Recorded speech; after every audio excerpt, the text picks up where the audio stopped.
기도 입김이 서리기까지 말씀을 함께 인사하겠습니다. 너는 내게 부르짖으라. 내가 내게 응답하겠고 내가 알지 못하는 크고 은밀한 일을 내게 보이리라. 아멘.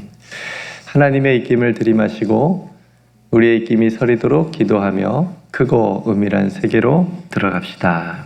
아멘. 오늘은 기입세 마태복음 42번째 시간입니다. 마태와 마가와 누가와 요한은 각각의 복음서를 기록을 했지요.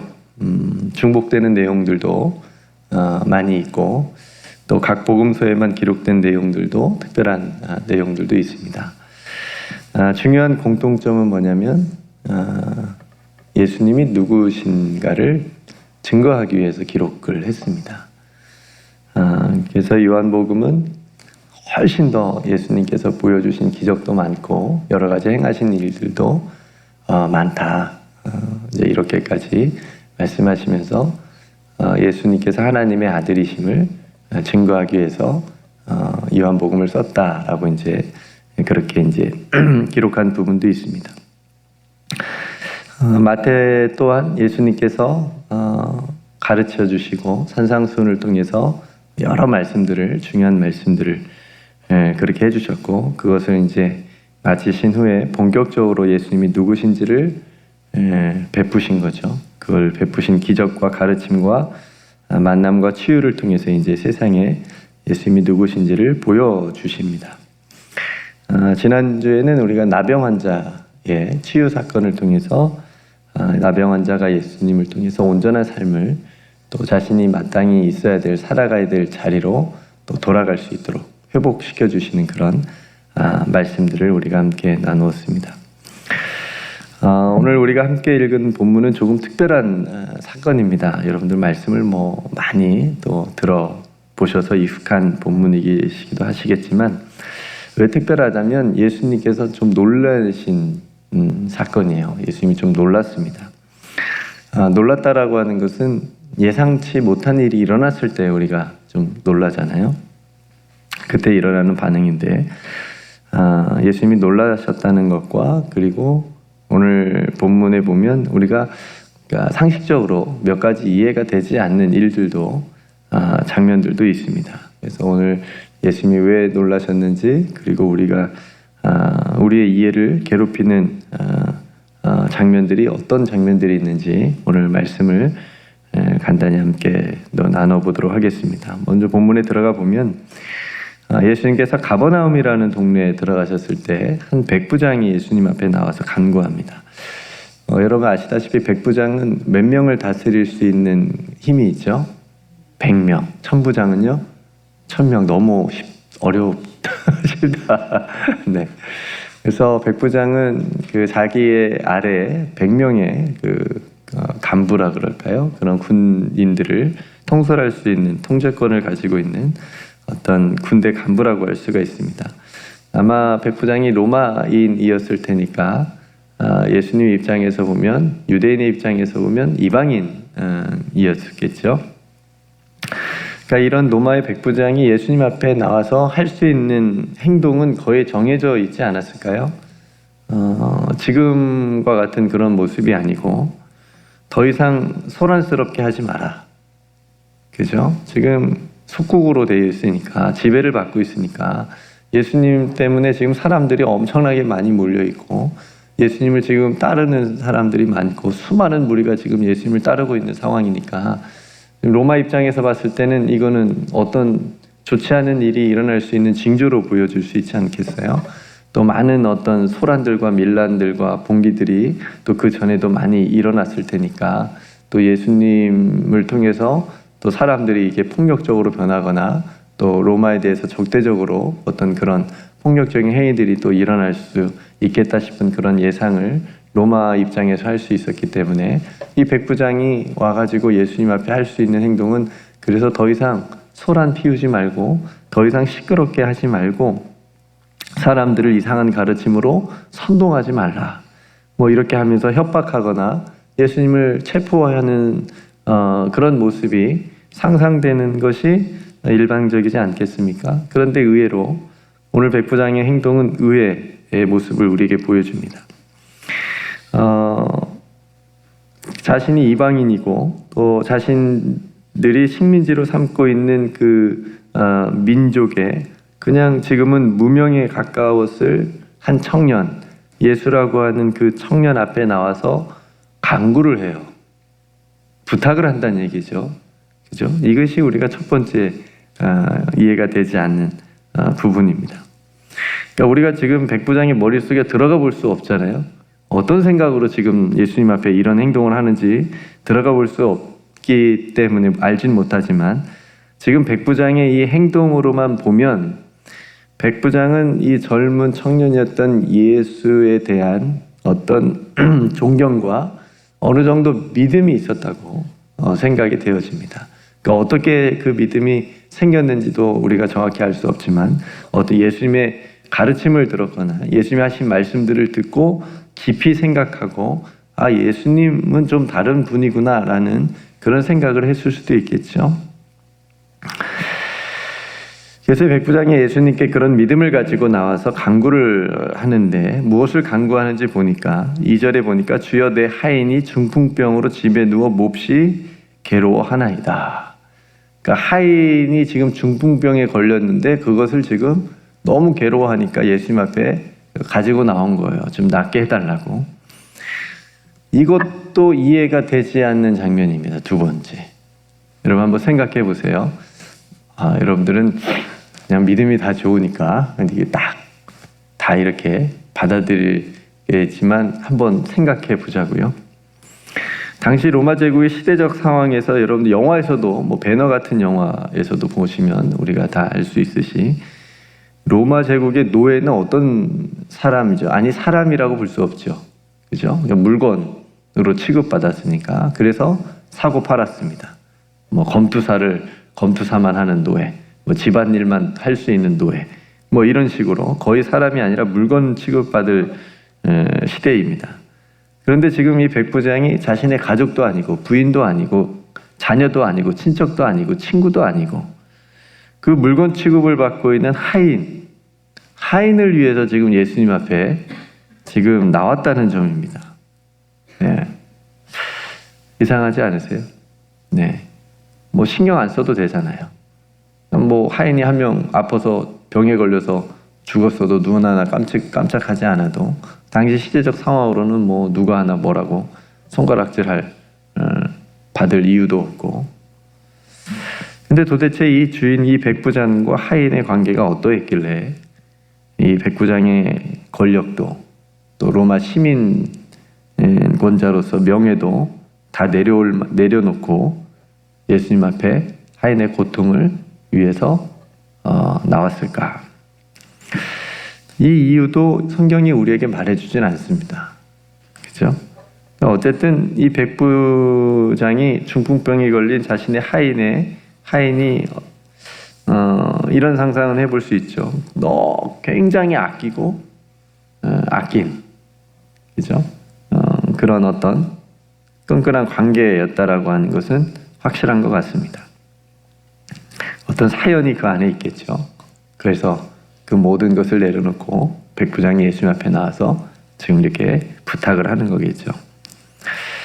그러니까 이러한 백부장의 하인에 대한 긍휼의 마음에 예수님께서 감동을 하셨는지 그냥 별다른 질문도 없이 내가 가서 고쳐주겠다. 그래? 하인이 아파? 내가 가서 고쳐줄게. 좀 이렇게 말씀을 하십니다. 이제 여기서 예수님께서 놀랄 일이 이제 발생을 하죠. 예수님이 굉장히 놀라십니다. 8절에 보니까 이 백부장이 뭐라고 얘기하냐면 가서 예수님이 고쳐준다고 하니까 뭐라고 하죠? 그렇죠. 안 오셔도 됩니다. 우리 집에 안 오셔도 돼요. 예수님 말씀만 해주세요. 말씀만 해주세요. 이렇게 얘기합니다. 그러면 내 한이 낫겠습니다. 이렇게 예수님 앞에 말하는 거예요. 그러니까 지금 백부장은 군인이기 때문에 이 말의 권세와 능력을 알고 있는 사람이잖아요. 그러니까 그냥 군대는 명령으로 이루어지는 조직이니까 군대에서는 말이 곧 법이었기 때문에 상관에. 그러니까 지금 백부장은 예수님의 말씀을 자신의 상관의 말로 생각하고 있을 뿐더러 그 예수님의 말의 권세를 말의 능력을 지금 믿고 있는 상황이에요. 그러니까 우리 집에 예수님 안 오셔도 됩니다. 그냥 말씀만 해주세요. 그러면 내 한이 나을 겁니다. 그죠? 이 부분이 예수님께서 정말 놀란 부분이에요. 그래서 10절에 이렇게 말씀하시잖아요. 예수님께서 들으시고 놀랍게 여겨 따르는 자들에게 이르시되 봐라, 내가 진실로 너에게 이르는 이스라엘 중 아무에게서도 이만한 믿음을 보지 못했다. 그러니까 이스라엘 백성 중에서 이스라엘에서 가장 크다 그럴까요? 어떤 그 믿음을 가진 사람은 누구예요? 성경 퀴즈 나중에 나오면 백부장, 그죠? 백부장이잖아요. 그죠?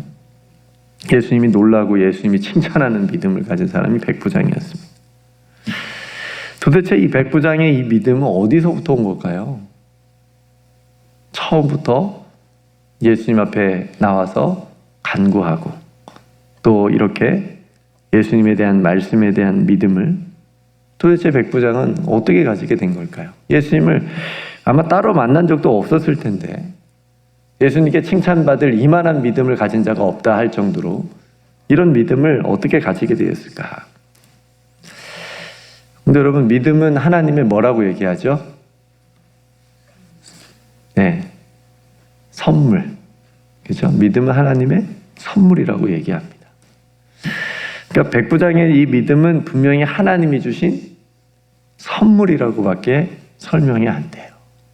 하나님이 그 백부장에게 선물을 주신 거예요. 믿음이라고 하는 선물. 여러분, 우리의 인생의 가장 큰 선물이 그래서 뭐냐면 예수 그리스도를 알아보는 믿음이에요. 우리 인생에 우리가 가질 수 있는 가장 큰 선물은 예수 그리스도께서 누구신지를 우리가 알아보는 그 믿음이라고 하는 선물.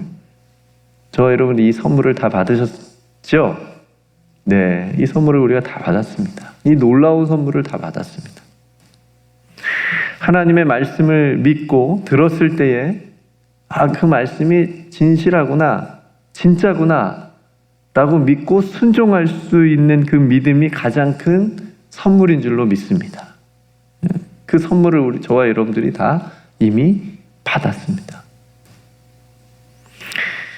백부장이 이 믿음대로 예수님께서 가라, 네 믿음대로 될지어다 하시니 그 즉시 하인이 나았다고 성경은 얘기하고 있습니다. 성도 여러분, 우리의 믿음은 어떻습니까? 우리의 믿음은, 나의 믿음은 어떻습니까? 지금 백부장은 이방이었다고 말씀드렸어요. 그리고 로마 제국의 군대 간부였기 때문에 더더욱 지금 예수님과는 적을 두고 더 멀어져 있는 관계여야 정상입니다. 그런데 그의 믿음은, 그가 가지고 있는 믿음은 이스라엘에서 그만한 믿음을 내가 보지 못했다, 예수님께 사실 정도로 예수님을 놀라게 하는 그런 믿음이었습니다. 성도 여러분, 보면 때론 이방인과 같은 그런 믿지 않는 사람들이 오늘 백부장과 같은 믿음을 보여줄 때가 종종 있지 않아요? 그래서 믿는 우리들을 부끄럽게 할 때가 있습니다. 여러분들은 한 번도 이런 말을 들어보지 않았을 것 같은데, 때론 이방인과 같이 이렇게 백부장과 같이 믿지 않았던 사람들이, 세상에 믿지 않는 사람들이 오늘 백부장과 같은 믿음을 보여줄 때가 종종 있는데, 혹 우리가 어떤 일에 근심하고 두려워할 때요, 도리어 하나님을 믿지 않는 누군가가, 하나님을 안 믿는 사람이 우리에게 이렇게 얘기하는 겁니다. 너는 하나님을 믿는다면서 왜 이렇게 걱정하니? 우리가 너무 막 걱정하고 그러고 있으니까 믿지 않는 사람이 당신은 하나님을 믿는다면서 왜 이렇게 두려워해요? 이렇게 이런 말을 하는 겁니다. 들어본 적은 없으시죠? 요즘 세상이 그런 것 같습니다. 교회가 세상 걱정해야 되는데 반대로 세상이 교회 걱정을 합니다. 이런 안타까운 시대를 우리가 살아가고 있는 것 같습니다. 믿음이 있는 우리가, 믿음을 선물로 받은 우리가 세상을 향해서 그 믿음을 사용하고 그 믿음을 선포하면서 살아야 되는데 오히려 세상이 우리를 걱정해주고 우리를 안타까워하는 그런 부끄러운 시대를 살아가고 있는 것 같습니다. 성도 여러분, 우리가 다시 믿음을 회복해야 될 때입니다. 그리고 오늘 이런 기도와 소원을 함께 가졌으면 좋겠습니다. 주님, 우리에게 주신 귀한 보배로운 믿음을 선물로 주셨는데 이 믿음을 잃어버리지 않게 해달라고 우리가 함께 기도했으면 좋겠습니다. 그리고 한 가지, 오늘 백부장이 제가 굉장히 부러운데요, 때론 우리들도 예수님을 깜짝 놀라게 하는 그런 믿음의 삶을, 믿음을 보여줄 수 있는 그런 삶을 살게 해 주옵소서. 이렇게 우리가 기도했으면 좋겠습니다. 여러분들이 가지고 있는 하나님께서 주신 그 귀한 선물인 그 믿음을 말씀만 하옵소서. 주님 말씀만 하셔도 제가 믿겠습니다. 주님 말씀하신 대로 될 것을 제가 믿습니다. 이 믿음을 우리가 회복했으면 좋겠습니다. 그래서 오늘 백부장이 예수님께 드린 말씀인 예수님 말씀만 하옵소서 라고 하는 이 말이 오늘 하루 종일 우리의 입술에도 있기를 주님의 이름으로 축복합니다. 그리고 예수님께서 가라, 내 믿음대로 될지어다 라고 하는 말씀에, 그 말씀의 능력을 믿고 순종하며 갈 때에 우리의 믿음대로 주님의 뜻이 이루어지는 하루가 되기를 주님의 이름으로 축복합니다. 그래서 이 두 가지 말씀을 여러분들이 꼭 기억하십시오. 나에게 주신 하나님의 선물인 이 믿음을 내가 잃어버리지 않고 회복하게 하시고, 이 믿음대로 또 내가 세상에 나아가서 또 이 믿음대로 되어지는, 하나님의 말씀대로 이루어지는 귀한 삶을 경험하면서 승리하는 그런 삶이 되게 해달라고 여러분들이 또 기억하고 하나님 앞에 기도하는 오늘 하루의 첫 시간이 되기를 주님의 이름으로 축복합니다. 네, 오늘 말씀을 생각하면서 우리가 함께 기도했으면 좋겠고요. 우리들의 삶의 어려운 일들과 또 문제들과 또 걱정을 또 주님께 온전히 또 맡기고, 또 믿음으로 오늘 주신 말씀처럼 주님 다시 말씀만 하옵소서, 내가 그 말씀을 의지하고 또 믿고 또 순종하며 세상에 나아가서 그대로 하겠습니다. 나의 믿음을 세상에 보여주겠습니다. 세상에 지지 않겠습니다. 또 우리를 괴롭게 하고 힘들게 하는 그 모든 것들에 또 대적해서, 말씀으로 대적해서 잘 이겨내겠습니다. 이렇게 결단하며 하나님 앞에 기도했으면 좋겠고요. 오늘 노아방주 귀한 사역을 위해서 기도해 주시고, 또 교육자 회의를 위해서 기도해 주시고, 또 17기 전파 사장님들 또 새롭게 시작하는데 하나님께서 또 지혜와 믿음을 더하여 주셔서 또 귀한 전파사를 잘 또 인도해 나갈 수 있도록 위해서도 여러분 함께 기도해 주시기를 바랍니다. 또 제가 먼저 기도하고 우리 함께 기도하도록 하겠습니다. 은혜로우신 아버지 하나님, 오늘 백부장이 가진 귀한 믿음을 또 우리가 함께 나누었습니다. 다만 말씀으로만 하옵소서, 그러면 내 하인이 낫겠습니다. 하나님, 이 귀한 믿음을 가진 선물로 받은 백부장처럼 하나님, 저희들도 하나님께서 주신 선물인 믿음이 있는데 하나님, 이 믿음을 잘 사용하게 하여 주옵소서. 주님께서 우리의 인생 가운데 찾아오셔서 말씀하실 때 하나님, 우리도 그 말씀을 믿고 믿은 대로 될지어다 라고 하는 주님의 말씀처럼 우리들의 삶에도 그렇게 주님의 뜻이, 말씀이 이루어지는 것을 경험하게 하시고, 그래서 우리들의 믿음이 세상에 보여지고 증거되어질 수 있도록 우리들의 믿음의 삶을 사용하여 주시옵소서. 하나님, 사랑하는 성도들 삶 가운데 아버지 하나님께서 역사하여 주시고 동행하여 주시고 도와주셔서 모든 어려운 일들이 아버지 하나님께서 또 쉽게 풀어지고 또 기도함으로 이겨내고 또 찬송함으로 그 마음 가운데 하늘의 평안이 가득할 수 있도록 은혜를 더하여 주시옵소서. 우리들이 함께 기도하는 모든 기도의 제목도 주님의 뜻 안에서 아름답게 응답받게 하여 주시옵시고, 하나님 그 응답을 통하여서 온전히 주님을 더 깊이 사랑하고 주님 앞에서 살아갈 수 있는 우리 사랑하는 모든 성도들 다 되게 하여 주시옵소서. 하나님, 우리 교회 공동체를 아버지 하나님께서 지켜주심을 감사합니다. 우리 교회가 함께 힘을 모아하는 모든 사역들이 주님께 영광과 기쁨이 되는 사역들 되게 하셔서 그래서 많은 열매, 선한 열매들 맺을 수 있도록 주님 은혜를 더하여 주시옵소서. 모든 것 하나님께 감사드리며 우리의 믿은 대로 될지어다 말씀하여 주시는 우리 구주 예수 그리스도의 이름으로 간절히 기도드리옵나이다. 아멘.